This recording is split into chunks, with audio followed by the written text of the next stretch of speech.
Micro இந்த வண்டியில் பார்த்தீங்கன்னா ஒயிட் ஸ்மோக் ப்ராப்ளம். என்ன வண்டி ரேஸ் பண்ணுங்க.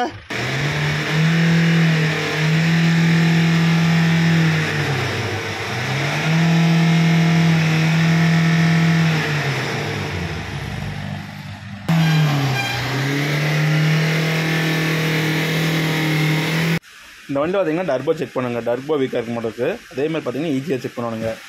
ஈஜிஆர் பார்த்தீங்கன்னா ஃபுல்லாக பிளாக் ஆகிருக்கு. இந்த மாதிரி ஃபுல்லாக பிளாக் ஆகிருந்ததுன்னா வால்வ் ஓப்பன் ஆகுங்க. ஈஜிஆர் சால்னா சுவிட்ச் ஒர்க் ஆகும்போது அந்த வால்வு ஓப்பன் ஆகிறதுக்கு ரொம்ப சிரமமாக இருக்குது. அதனால் ஈஜிஆர் ஓப்பன் ஆகாதுங்க.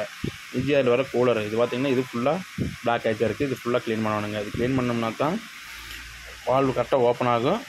பிக்கப் நல்லா இருக்குங்க. பிளாக் ஸ்மோக்கு இருந்தால் லைட்டாக பிளாக் ஸ்மோக் வரக்கு வாய்ப்பு இருக்குது. நம்ம ஒயிட் ஸ்மோக் ஃபுல்லாக வந்தங்காட்டிக்கு நம்மளுக்கு பிளாக் ஸ்மோக் கரெக்டாக தெரியலைங்க. பார்த்திங்கன்னா டர்போ கோர் இந்த ஒயிட் ஸ்மோக் வந்ததுக்கு காரணம் என்னென்னா இந்த டர்போ கோர் தானுங்க. இந்த டர்போ கோர் சுத்தமாக வீக் ஆகிடுச்சுங்க.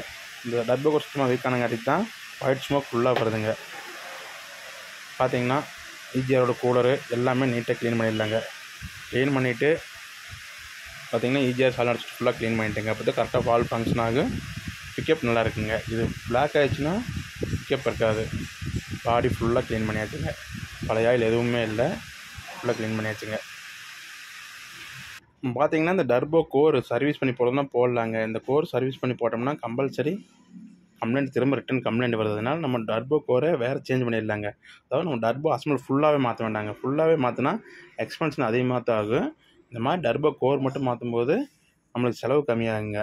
இந்த டர்போ கோர் பார்த்திங்கன்னா 6500 வருது. பார்த்திங்கன்னா நம்ம வேறு ஒரு புது டர்போ கோர் வாங்கிட்டோங்க. இந்த கோரை நம்ம ஃபிட் பண்ணணுங்க. நம்ம அதில் அசம்பிள் பண்ணி ஃபிட் பண்ணி வண்டி ஸ்டார்ட் பண்ணி பார்க்கலாங்க. இந்த கோர் மாட்டும்போது எப்போவுமே கோர் பார்த்திங்கன்னா ரெண்டு ஹோல்ஸ் இருக்குது. மெயின் ஹோல்ஸ் ஒன்று, ரிட்டன் ஹோல்ஸ் ஒன்று. நம்ம எப்போவுமே மெயின் டியூப்பில் கோர்க்குள்ளே லைட்டாக ஆயில் அடிச்சுட்டு போட்டு தான் ஃபிட் பண்ணணுங்க. இல்லாமல் தான் நம்ம மாற்றுற புது கோர் என்னாங்கன்னா கம்ப்ளைண்ட் ஆயிரும். அதே மாதிரி வண்டியை புது கோர் மாதிரி வண்டி ஸ்டார்ட் பண்ணி ஐடிலிங் ஓட விடணும். ஓட விட்டதுக்கப்புறம் தான் வண்டியை ரேஸு பண்ணணுங்க. ஒரு 15 மினிட்ஸ் ஆகுது ஐடிலிங் ஓட விடணும். ஐடிலிங் ஓடும்போது தான் கரெக்டாக ஆயில் சர்க்குலேஷன் ஆகி நம்ம போட்ட கோர் கம்ப்ளைண்ட் வராதுங்க. நம்ம எடுத்தோடனே ஸ்டார்ட் பண்ணி ரேஸ் பண்ணிட்டோம்னா போட்ட புது கோர் என்ன ஆகுன்னா கட் ஆயிருங்க. உள்ளுக்குள்ளே வர டீத்து கட் ஆயிரும். அந்த மாதிரி கட் ஆயிடுச்சுன்னா மறுபடியும் ப்ராப்ளம் ஆயிருங்க. டர்போ மறுபடியும் கம்ப்ளைண்ட் ஆயிரும். எப்போவுமே ஐடிலிங் ஓட விடணுங்க. ஓகே, பிளாக் ஸ்மோக் தான் வருது ரைட்டாக.